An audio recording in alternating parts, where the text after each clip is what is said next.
Well, first of all, thank you so much for all coming over this Thursday. We're so happy. As they said, it's been 12 years, so this is really awesome time for all of us. And just shoot away whatever question you'd like to ask. Hey, thank you, Miss Ellen. And for everybody's information, our screening will start on November 5 in cinemas nationwide. So sige, sasalitahin po muna natin ang ating mga nasa panel before our media friends will give their questions. Next, Direct Jeffrey. Good afternoon sa inyo lahat. Salamat sa pagtuloy dito. Like Ellen, I am so happy also to present our film which took 12 years to finish. Excited kami lahat para mapanood din. Thank you, Direk. And of course, the creative meta docu-fiction director, yan, si Direk Arjun Mar Rebecca. Magandang hapon sa inyo lahat. So, ang sasabi ko rin sa papasalamat yung Direk Ellen at Direk Jeffrey kasi parang siya nagmamaster na siya pag binubo ko yung pelikula. Sabi ko nga ang ganda ng material. So, nagdagdag na lang kami ng aming yung dagdag vision. Pero sa totoo lang, maganda na yung material pa. Sa lamat at nabuo na namin siya sa ngayong taon. At sana hindi na magustuhan yung design na maging makadagdag ng mensahe para sa inyo at sa bayan. Salamat po. Thank you, Direk. And of course, kailangan po natin magpakinggan kasi gusto natin official na talaga ito. We'd like to hear from Mr. Rosario Sapitan from NHCP. Magandang hapon po. Narito po ako to represent Chair Galante Dolce.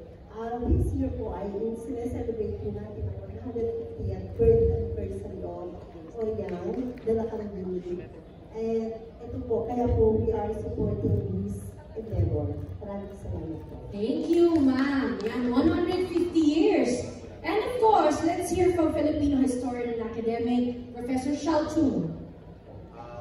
Una sa lahat, nagpapasalamat ako na nakaupo ako rito sa pelikula. Nagpapasalamat ako sa National Historical Commission of the Philippines kasi sinuportahan niyo po ang pelikulang ito sa lahat ng press na mapapakalat po ng ating mensahe. At gusto ko rin i-recognize na nandito ang kaanak ni Gregoria de Jesus na pinangungulangan ni Miss Bani Nakpil, Viola, tapos Viola ng bahay na Pilayon po siya. Kasi talagang matindi ang kanyang para siya yung lola niya, matapang at magaling. So siguro masasabi ko lang po, sabi ko kasi ni Gregoria, alalahanin ko rin na ang mga banal na aral ng mga bayani na nasawi dahil sa pag-ibig sa bayan. So yung ginagawa po natin ngayon ay napakahalaga sapagkat yung eksaktong ibinili niya po, isa sa 10 ibinili niya sa atin. Alalahanin natin ang kasaysayan at lalong alalahanin natin ang papel ng babae sa ating kasaysayan. Salamat po. Thank you, Professor Shao. Yan. And syempre kailangan natin mapakinggan ang ating Andres Bonifacio, Mr. Rocco Nasino. Mabuhay. Magandang hapon po and tulad namin lahat ay very, very excited po kami na panood natin sa wakas and all together. So, inaasahan po namin na marami naman po namin ang suporta ninyo to get this out.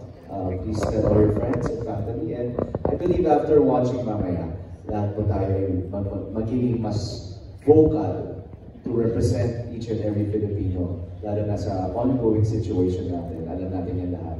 And I hope that we all leave this place as a Gregoria de Jesus. Thank you, Andres Bonifacio. And of course, dito po sa pelikula nito, may mga ibang mga Gregoria de Jesus tayo makikilala. Pero simulan po natin sa younger Gregoria de Jesus na si Miss Elora Espan. Ayan, so maraming salamat po sa pagsuporta at pagdating dito at samahan kami ngayong gabi, hapon, o whatever. Pero ayun, maraming salamat sa mainit na pagtanggap. At sana magpadayon tayo after natin panoorin ang pelikulang ito magpadayo tayo sa mga aral na ibinigay ni Gregoria. So, maraming salamat. Thank you, Miss Elora. And of course, the matriarch, the wise Gregoria de Jesus, Miss Gina Moreno.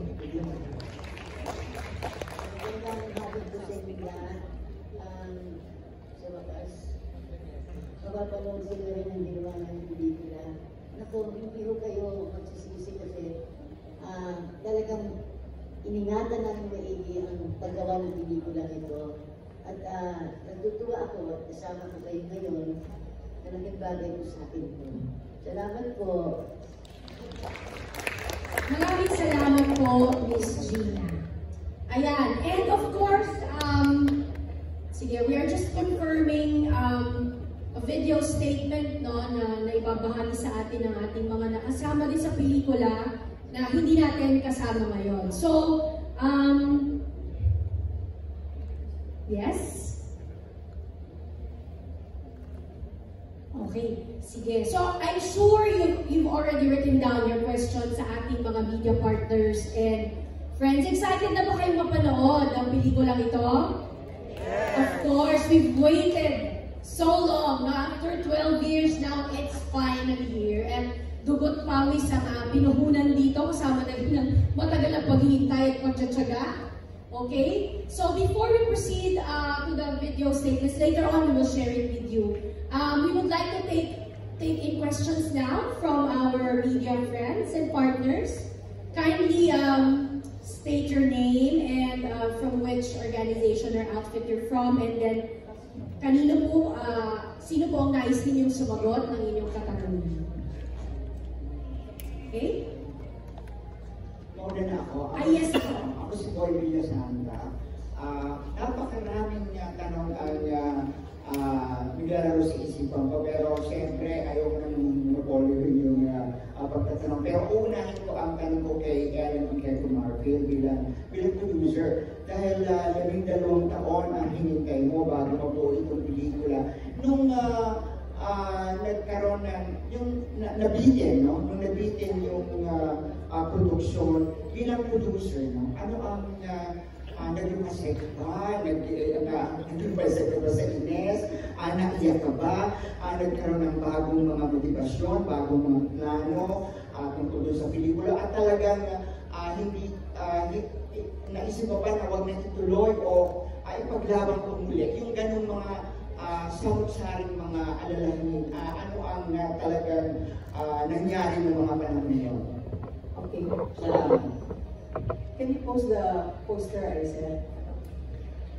Baka mamamobilize ko yung mga shows. 12 years ago, that was 2013, 150th yun ni Andres Bonifacio. 150th. Okay? Sabi ko, alam ko magkakaroon ng pelikula. Pero sa dinami-dami ng mga pelikulang historical, naisip ko, parang lagi yata mga lalaki yung nangunguna sa mga historical films. Hindi ba sa pagbubuo ng bayan, hindi ba kasama ang mga kababaihan? Even then, that was already my question. So, naghanap ako kung sino ba yung pwede kong pag-aralan. No? So, I thought of Gregoria de Jesus kasi siya yung asawa ni Andres Bonifacio na father of Philippine Revolution. Bakit wala akong alam doon? Diba, alam lang natin yung siya sa bundok, yung nahanap ng kanyang katawan ni Andres, at saka yung walang lihim na di nakakayat. Parang namatay na rin siya, we didn't know anything. In fact, up to now, if you go to schools, hindi siya kilala. Pero kung pinaral namin siya for 2 years, Mr. Thank you for that question. No? Namangha ako. Sabi ko ba, why is she overlooked? Napakagaling naman niya. Malalaman niya siya. Thank you for coming and I hope you will all stay. Kasi ang gusto ko siguro yung makilala siya. Makilala niyo siya. Kasi footnote lang siya sa mga history books. Diba? Pangalawa, kung naglapasay, hindi pa ako naglapasay.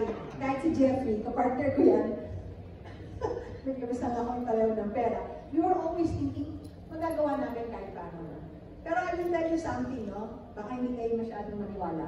May esoteric, rin, no? Mayroon akong kaibigan, actually tatlo sila, nung nagsabi sa akin, yung isa, Gusto ko na mag-give up, sabi niya, wag. Ha, esoteric to. Marinig mo ito sa movie. Sabi niya sa akin, wag. Hinihila niya yung tenga mo, makinig ka. In fact, tonight, may darating dito, isa rin siya, who approached me and said, I talked to the dead. Alam mo, pag gano'n, siyempre kinakabahan kahit tutulog siya. Marami pa kayong makikita ganyan, no? So, nandun ninyo, no? She has this voice that has to be heard. Okay? Nung hindi kami nanalo sa festival, alam mo na siguro yun, siyempre, hindi nga kami napili. No? Hindi kami napili sa festival. We had a big budget commitment. Nung nawala yun, siyempre nakaka-depress, no? So hanap-hanap din. I even gave it to a woman director who had a producer pero hindi natuloy.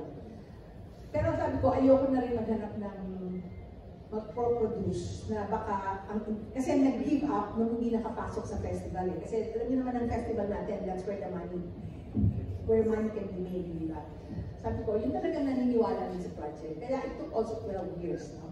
Kasi hindi ko na alam kung anong format, kasi pag feature pa rin yung film, magastos talaga. No? So at first, I thought documentary. Okay? Pero ayoko yung straightforward na documentary kasi hindi ganun karami ang nanonood nun. Kasi gusto talaga marinig ang boses niya. No? So naghahanap rin ako kung ano yung treatment. And then I met Arjan Warren. So nag-pitch siya. Yung una niyang pitch, unang-una, kung nakita niyo na yung teaser nito, nandun yung start image ni Lobby na sa initiation. At second, pinasok na rin yung esoteric parts. Ibig sabihin, uy, naniniwala siya. No? Naniniwala siya. In fact, pag narinig niyo siya, kasi ginawa niya ng meta-docu-fiction film. Pag narinig niyo, manapanood niyo, makikita niyo yung sentimento. And I thought, this was it. Noong 2024, sabi ko, nalaman ko 150th year niya ni Orion, sabi ko, kailangan matapos natin. Tatanggapin mo ba? Sabi ko. Kasi kung hindi, i-retire ko na talaga to kasi it had been on my mind for so long. I have been shooting documentaries, interviews, etc. When NHCP partnered with us, no, I was so thankful. No? They're here, no? There are many representatives from the National Historical. I did not know na napili siya na i-commemorate nila this year. Diba? After 128 years, that is so awesome. No? She was only 22 in 1897. Kaya sabi ko, diba, I mean, maybe, dapat siya magsasalita nun. Maybe it was all intentional. I hope that answered your question. Thank you. Thank you, Miss Ellen. Yes. Parang nakaka-excite, no? Makikita natin, it's not the usual historical movie, but we will see a lot of, when Miss Ellen was talking about esoteric nature of the discussion, it brings us back to our roots because culturally that's where we always stand, right? Sige po, any other questions? Hello. Yes. Marching from that page, nakausap kita when this movie was shown in Manila before, diba? And then you said this is about women empowerment, ganyan. With the sobrang daming hero films ngayon, do you have plans of making another female hero after this? This is for Ellen Arjan Mars, Director FN. Ayun. That's my first question. Sige, I will start. Sabi ko nga, tinanungin ako ni Femma Mahas yan. Gusto ko muna mag-succeed to. No? You want her to become a household. But I hope that it will start more women in history. Marami sila.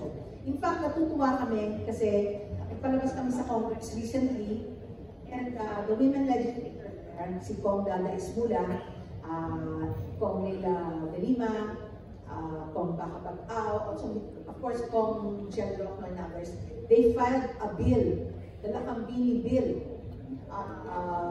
to mandate the study of women heroes in Philippines in all schools, at all levels. That was so awesome. Kasi sabi ko nga, At alam pa na magagawa ng pelikula, no? But we're so thankful that we're out to do this film. It gave attention to them. Yes, I think these two are very active. Okay, you answered that question.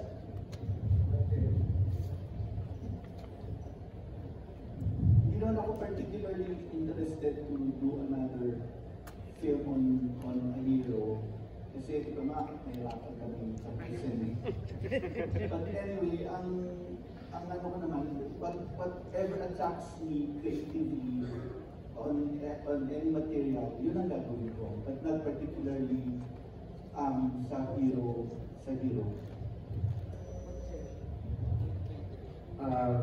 Sa akin yun, siguro kung may pagkakataon na pagpapatuloy ko pa rin, mostly kasi yung mga somehow naka-line up sa akin na, or gagawin possible na line up is mga socio-political na inspired sa mga nangyari, mga violence. Pero in terms of historical, meron sa akin lumapit, pero planning stage pa lang siya at tinanapan namin ng funding. Pero again, hindi ko pong sabi na pag dito kung matutuloy pa siya. Pero panibago siyang babaeng ano din, sasabi din natin bayanin na part ng kasaysayan. So, hindi ko masabi yung pangalan kasi di pa naman sa bumbo. Pero sana matuloy. Ayun. Thank you so much. Sana tulungan nyo kami na mag-succeed to so that there will be more women historical films. Ayos ko siguro, sana ito lang muna. Pag-focusin natin si Gregory kasi panahon niya ito sa lalo na 150 years niya. So, yun. So, happy birthday, Kaoria. Yan. Salamat kay Kaoria. Yes, we have a follow-up question. Second question naman for the cast, Madam Gina, Rocco, and Lenora. This is a historical figure you're being. Meron ba kayong preparation? Did you study their history? Sila videos about them. How did you prepare for your roles?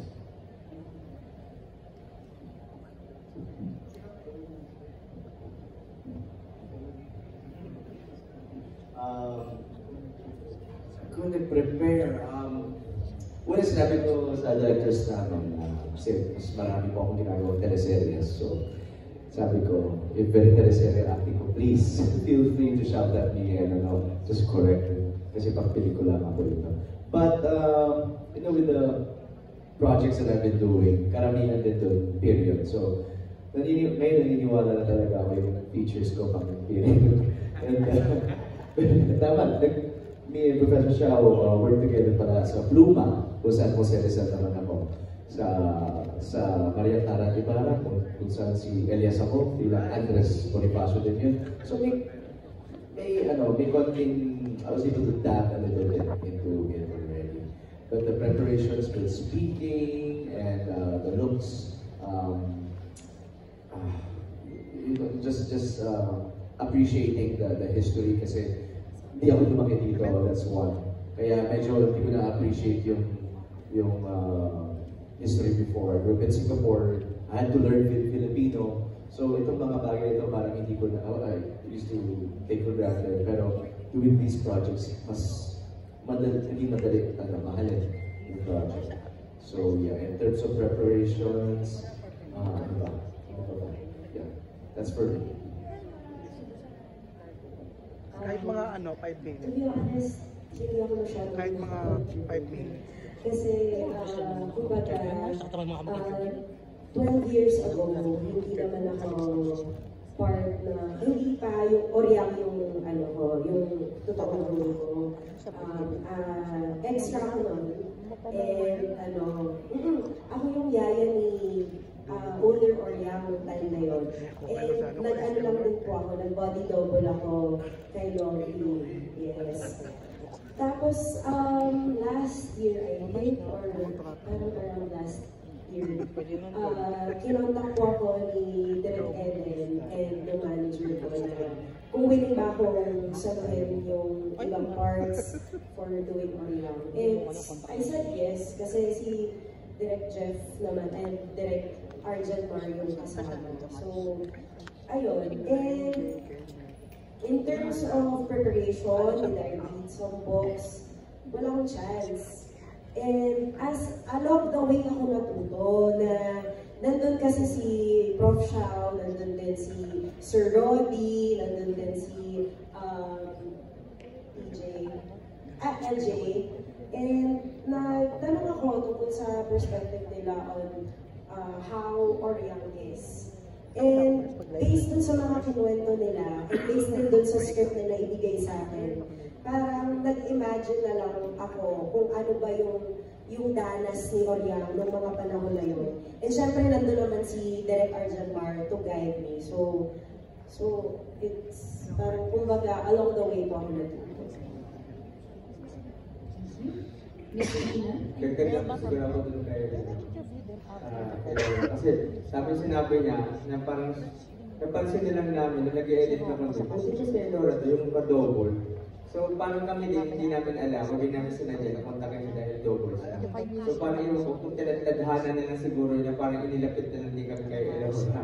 Kasi sa editing na lang namin siya napansin, bakit sa'yo to? So maganda rin yung ano, parang nilalapit mo sa yung mga nagkasama-sama pa dati. Talk about opening opportunities. Okay, sige po. Miss Gina? Ito ko lang ito, ginagagala ko na napili ako kumana. Sobra ang aking tutok at panay-rehearsal ko. Kahit na paano, siguro naman magugustuhan ninyo ang pelikula ito. Salamat po. Thank you po, Miss Gina. Sige, Direk. Okay, dadagdag din dito kay Gina. Ang ganda rin din kasi ng pagkakataw kasi siguro na-delay siya na na-delay. Parang ibang joke siya, pero nag-prepare siya na magpapakayal talo. Kasi mas bumaga yung niya, yung somehow bumaga yung hindi ko masabi yung edad eh. Pero mas bumaga yung nag-shoot kami ulit. Kailangan ko ba yung tanong? Kasi parang hindi tutugma. I just want to add, hindi naman shoot si Gina noong 2015 at saka nag-shoot din siya noong 2025. So you can see how she looked 10 years ago and now. Awesome, no? Kasi yung ilang Tagalog, hindi ganun kadali, no? So siya and the late Spunky Manitan, talagang pinagsaya nila, no? To make their dialogues seem natural. Thank you po. Yan, thank you. Exciting kasi makikita natin kung paano pinanday ng panahon si Miss Gina sa pelikula ito. Yes, we have another question? Hello po, I'm Alan Salvan Stars Kapag. I just want to ask Miss Gina Carena sa kasi Elora. You're portraying the role of Ka-Oriang, di ba? So, parang Ka-Oriang is woman of integrity sa character, very powerful woman, di ba? Kayo, paano po kayo nakarelate dun sa character niya as you do yung kanyang character? Nung what have you learned from her, being a woman, paano po nakarelate dun sa personal life niyo, si Ka-Oriang? Relate ako bilang isang ina at babae may pinaglalaban. Sige, Ako po marami po akong natutunan sa kanila kasi at a young age si Ka-Oriang marunong na bumoses, kumbaga opinionated siya and she fights for what she thinks is right. She speaks her own mind and parang kumbaga binigyan ako ng lakas ng loob na gayahin siya in terms of kung ano yung hindi ko gusto or ano yung hindi ko kumbaga natuto ko maging opinionated sa mga bagay na I think hindi dapat. So yun. And bukod sa pagiging opinionated and hindi Ka-Oriang, hindi siya sumusuko. Pinakita dito kung paano sa matagal na panahon, hinanagyan talaga si Andres, pero hindi siya sumuko despite the hardships that pinagdaanan niya. So yun din yung isang nag-inspire sa akin na magpatuloy at magpadayo. So, Thank you. Congratulations. Salamat.